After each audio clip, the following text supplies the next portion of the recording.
तेरा काबू सनते पावे, दिल सीने तो निकलदा है जावे, बत्ती बोर बिलो दो फ्राइडे है, कोकेन हुक्राना सेक्स फुदिया पाड़ो। हेडोनिज्म सुख चाहने वाले लोगों की फिलॉसफी है, यानी हम सभी की। ये फिलॉसफी ह्यूमन हिस्ट्री में सबसे ज़्यादा माने जाने वाली विचारधारा है, क्योंकि दुनिया में सभी लोग सुखी तो रहना चाहते हैं। वैसे भी कौन ही होगा जिसे दुखी रहना है? तुम्हारा पता नहीं, मैं तो नहीं हूँ। जितना लोग इसे समझ पाते हैं उसके अनुसार प्लेजर ही उनकी ज़िंदगी का प्राइमरी गोल और अल्टीमेट प्रायोरिटी हो जाती है, यानी कि उनके लिए सुख पाना ही सब कुछ हो जाता है। ये इस तरह से काफ़ी सिंपल आइडिया लगता है, जो सुख दे वही सही, पर असल में इससे काफ़ी डीप और अनकंफर्टेबल सवाल उठ कर आते हैं, जैसे कि क्या सिर्फ सुख ही लाइफ का अल्टीमेट गोल है? और अगर है भी तो स्ट्रगल, सैक्रिफाइस, डिसिप्लिन का क्या मतलब है? क्या दर्द की कोई वैल्यू ही नहीं है? जिम, फेलियर या फिर हार्ट ब्रेक ही कह लो, अनकंफर्टेबल होते हैं ऑफ कोर्स, लेकिन यही सब चीजें तो ग्रोथ का असली सोर्स होती है मेरे दोस्त। क्या हर सुख सही ही होता है? अगर कोई चीज तुम्हें सुख दे लेकिन किसी और को नुकसान पहुंचाए तो क्या वो मोरली सही होगा? अब एक बात तो पक्की है कि हम में से ज्यादातर लोग सोचना प्रेफर नहीं करते, वो भीड़ चाल के होते हैं, बस किसी भी चीज को ब्लाइंडली फॉलो कर लेते हैं। और ऐसे ही अगर हेडोनिज्म को भी ब्लाइंडली फॉलो किया जाए तो लाइफ डोपामाइन लूप बनकर रह जाती है। अब हम इंस्टेंट प्लेजर खोजेंगे, कुछ देर बाद उससे बोर हो जाएंगे, फिर उससे बड़ा कोई और प्लेजर खोजेंगे, और ये साइकिल बस ऐसे ही चलता जाएगा चलता जाएगा चलता जाएगा। तो क्या कभी हम इनफ भी फील कर पाते हैं कि बस अब हो गया, या फिर ये हमें अंदर से खोखला कर देता है? तो आज हम बस इन्हीं सवालों के जवाब जानने वाले हैं, तो मर्दों और महिलाओं एंड तक देखिएगा, मजा आएगा।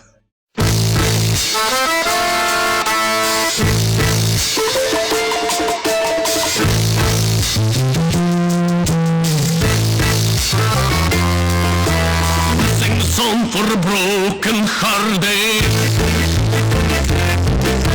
No celebrate for the way they're parted. अगर गड़े मुर्दे उखाड़े जाएं तो हेडोनिज्म के तार 435 से 56 BCE के अराउंड एरिस्टिपस से जाकर मिलते हैं। वैसे देखा जाए तो उससे भी पहले इंडिया में मिलते हैं, पर उसके बारे में खैर हम कभी और बात करेंगे। तो एरिस्टिपस सारनाइक वंश का संस्थापक था, जिसके ज्यादातर लोग सेप्टिक और ईगोइस्टिक हेडोनिस्ट होते थे, मतलब कि शक्ति कपूर टाइप के लोग।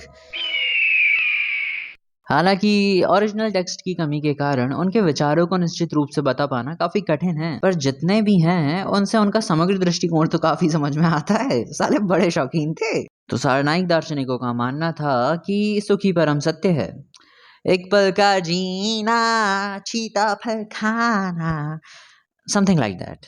तो वो शारीरिक सुखों को मानसिक सुखों से श्रेष्ठ मानते थे, और मानते थे कि हर किसी को इंस्टेंट प्लेजर्स का पीछा करना चाहिए, क्योंकि वो बहुत ज्यादा जीवंत और भरोसेमंद जान पड़ते हैं। वो होने वाले भविष्य में परिणामों की परवाह किए बिना तत्काल में कितना मजा लूट सकते हैं उसकी चिंता किया करते थे, ताकि बाद में इसका कोई रिग्रेट ना रहे, उनके मन में कोई मलाल ना रहे। मतलब चालाकी देख रहे हो बेईमान बनियों की, आज पूरा मजा कर लेते हैं, नहीं तो इसका कल हमको दुख होगा, और अगर कल इसका हमको दुख हुआ तो ये तो हमारी जिल्ले अल्लाह की तौहीन हो गई भाई, और यही हम कदापि नहीं होने दे सकते। अरे चाहे एथेंस में आग लग जाए, चाहे जूस का जूता गिर जाए, अरे कट जाएंगे, मर जाएंगे, पर आज मजा हम करके ही रहेंगे। नहीं नहीं नहीं, हम नहीं मानते, आज हम मजा करके ही रहेंगे।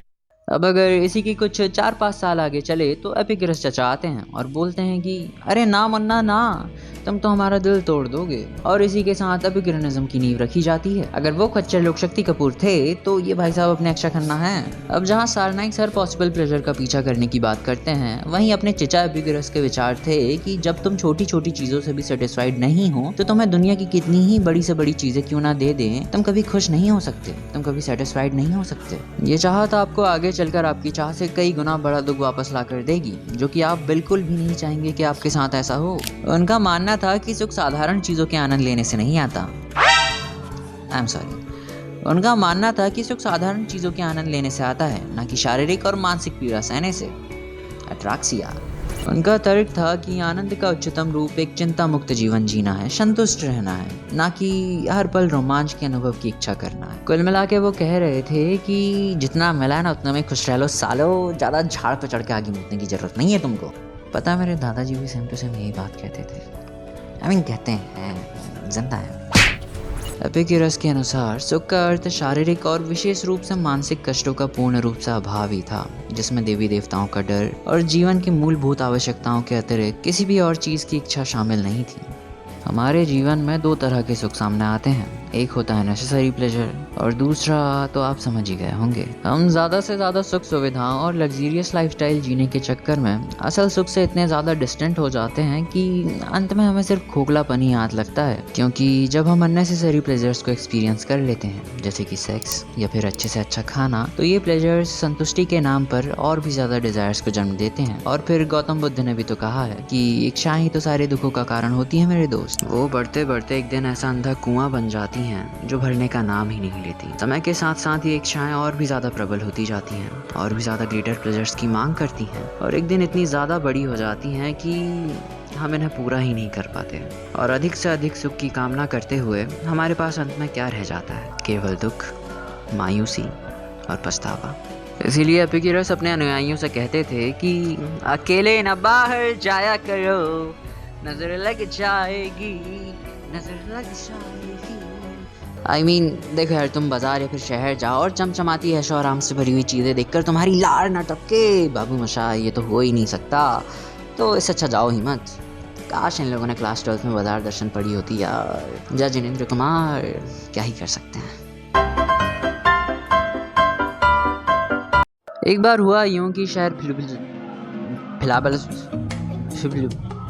भी शहर हो, छोड़ो। तो एक बार हुआ यूं कि प्लूटो, सोक्रेटिस और उसका एक विरोधी प्रोटार्कस एक अच्छे जीवन में सुख की भूमिका की चर्चा कर रहे थे। तो सोक्रेटिस ने प्रोटार्कस से कहा कि बेटे, एक ऐसे जीवन की कल्पना करो जहां सुख की कमी है पर ज्ञान, दूरदर्शिता और चेतना परिपूर्ण है। और अब इसकी तुलना ऐसे जीवन से करो जो बिल्कुल इसके विपरीत हो।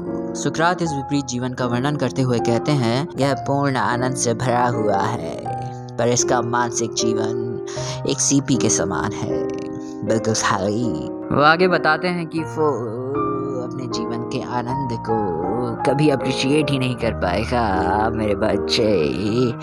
सीपी के सुखमय लेकिन चिंतनहीन जीवन के भयावह विचार से प्रेरित होकर प्रोटार्कस ने अपना हेडोनिस्टिक आर्गुमेंट ही त्याग दिया। ठीक वैसे ही जैसी तुम्हारी पसंदीदा और तुम्हारी एक्स ने तुम्हें त्याग दिया था। खैर देखो, यहाँ पर शीपी की शाण पत्ती से आराम से बचा जा सकता था, सिंपली ये बात समझकर कि सुख आपके शरीर में होने वाली कोई घटना नहीं है। है पर अभी नहीं है। तो देखो, सुख आपके शरीर में होने वाली कोई घटना नहीं है, बल्कि एक ऐसी चीज है जिसके होने का आपको एहसास होता है। आप इस बात को समझिए कि सुख किसी घटना के बाद उसका परिणाम होता है, स्वयं घटना नहीं। अब जरा इस बारे में सोच कर देखो कि तुम्हारी मम्मी ने तुम्हारे लिए तुम्हारा फेवरेट खाना बनाया हुआ है, तुम उसे खा भी रहे हो पर तुम डिस्ट्रैक्टेड हो, तुम कहीं और दूसरे ख्यालों में खोए हुए हो। तुम तुम्हारा फेवरेट गाना सुन रहे हो पर तुम जोन्ड आउट हो, या फिर तुम्हारा कोई पसंदीदा इंसान तुम्हारे कंधों की मालिश कर रहा है पर तुम सो रहे हो। तो इन सभी केसेस में सेंसेशंस तो एग्जिस्ट कर सकती है, पर वो सुख, वो प्लेजर्स तुम्हारे लिए पूरी तरह से एग्जिस्ट नहीं कर पाएगा जब तक कि तुम खुद उससे अवेयर नहीं हो जाते कि नहीं भाई, खाना खाने में तो अच्छा है, गाना सुनने में तो मजा ही आ गया, मालिश करवाने में क्या राहत मिली मुझे। तो इन सिंपल टर्म्स, सुख सिर्फ स्टिम्युलेशन नहीं है, बिना अवेयरनेस के वो बस फिजिकल एक्टिविटी बनकर रह जाता है, कोई एक्सपीरियंस नहीं। वो प्लेजर एक्सटर्नल, प्योरली फिजिकल हो सकता है, या फिर डीपली इंटरनलाइज कोई थॉट, कोई फीलिंग हो सकती है, पर जब तक आप उससे कॉन्शियसली अवेयर नहीं हो जाते, बाबू शायद वो प्लेजर नहीं कहलाया जा सकता।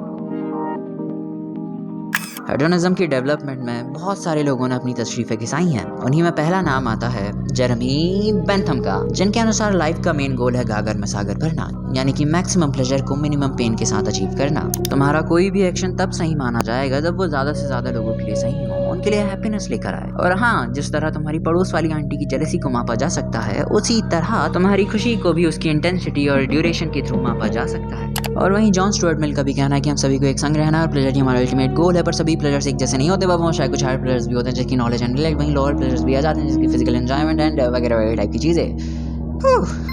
तो वहीं जी मूर्स ने हेडोनिज्म को डायरेक्ट रिजेक्ट ही कर दिया कि वकांडा नॉनसेंस इज दिस। अच्छी जिंदगी का मतलब सिर्फ सुख ही नहीं होता श्रीमान, बल्कि कई तरह की वैल्यूएबल चीजों का कॉम्बिनेशन भी होता है, जैसे कि फ्रेंडशिप, ब्यूटी एंड आदि आदि टाइप की चीजें। तो इतनी बड़ी ख्याली खिचड़ी पकाने के बाद जनता हमसे सवाल करती है कि हेडोनिज्म का फीचर क्या है। तो भाइयों और हमारी बहनों, अगर सही मायने में से देखा जाए तो ये काफ़ी अंधकार में और निराशाजनक नजर आता है, क्योंकि लोग अपनी सुख की चाह में मोरल और सोशल रिस्पॉन्सिबिलिटीज़ को इग्नोर कर देते हैं। वो अपने एक्शंस की जिम्मेदारी नहीं लेना चाहते। जैसे ड्रग्स के यूज़ को खुलेआम कूल बताना, उसे नॉर्मलाइज करना, अल्कोहल को दर्द की दवा बताना, सिगरेट को एक स्ट्रॉन्ग पर्सनैलिटी से रिलेट करना, उसे उसका हिस्सा बताना, और ना जाने ऐसी कितनी चीज़ें होती हैं जिसे हम नोटिस तक नहीं कर पाते। और ये तो अभी कम है, जैसे जैसे कॉन्सेप्ट और भी ज़्यादा बढ़ेगा और भी ज़्यादा पॉपुलर होगा, उतना ही ज़्यादा लोग इसे अपने भद्दे बिहेवियर को जस्टिफाई करने के लिए यूज़ करने वाले हैं, और ये होगा ज़रूर। ठीक वैसे ही जैसे फेमिनिज्म के साथ हुआ था। शुरुआत तो इसकी इक्वालिटी, इक्वल जेंडर राइट्स और एंटी पैट्रियार्की जैसे विचारों के साथ हुई थी, पर समय के साथ साथ ये कॉन्सेप्ट समाज के उन bad elements of the society के हाथों लग गया जिन्होंने अपनी मर्यादाहीन महत्वाकांक्षाओं को पूरा करने के लिए इसे एक शील्ड की तरह यूज़ किया है। Cigarettes, alcohol, adultery women empowerment का साइन बन गया, और cheating, casual relationships, hookup culture, hating man और इनफिडेलिटी नॉर्मलाइज कर दिया गया। पर क्यों? क्योंकि देयर इज अ गर्ल जो अपने अनजस्टिफाइबल बिहेवियर को जस्टिफाई करना चाहती हैं in the name of choice, in the name of feminism. But you know, it's okay. It's your choice. You can do whatever the fuck you want.